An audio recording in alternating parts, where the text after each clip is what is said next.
सम्मान्य सभापति महोदय, पूज्य गुरुजी और गुरुमा वृंद तथा उपस्थित विचारक मंडली एवं मोर छोट बड़ भाई और भौणी माने आज बक्तृतार विषय वस्तु रही अजी जाउथिबा लोककलार विकास में मोर भूमिका।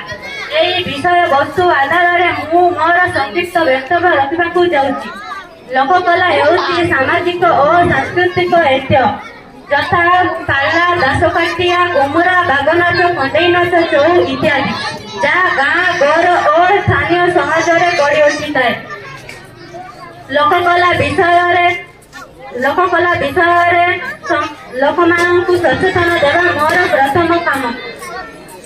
लोक मैंने जितेबले यही लोककला को अनुभव करेंगे से संरक्षण करने को आग को आसवे। निज परिवार दृष्ट माध्यम विषय आलोचना करने आवश्यक। सामाजिक और सांस्कृतिक पारंपरिक और लोककला को आउथरे प्रचार एवं प्रसार करने आम समस्त कर्तव्य। यह आम संस्कृति परंपरा को जीवित रखिए किंतु आधुनिक जुगरे यह दिनक दिन लोप पाइबारे लागिछि। गोटे सभ्यतार मूलदुआ हेउछि तार संस्कृति और परंपरा। यही संस्कृति परंपरा और लोककला जदि लोप पाइजिबो ताहेले सभ्यता मध्य लोप पाइजिबो। एनु आमे एही महान परंपरा को जीवित रखिबा अत्यंत आवश्यक। ए होउछि डिजिटल जुग।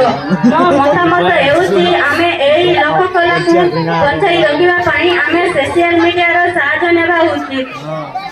आम लोककला आम परंपरा सबुठ उच्चरे पाई मिलिमिशि बजाय रखा विकास होबारे थई।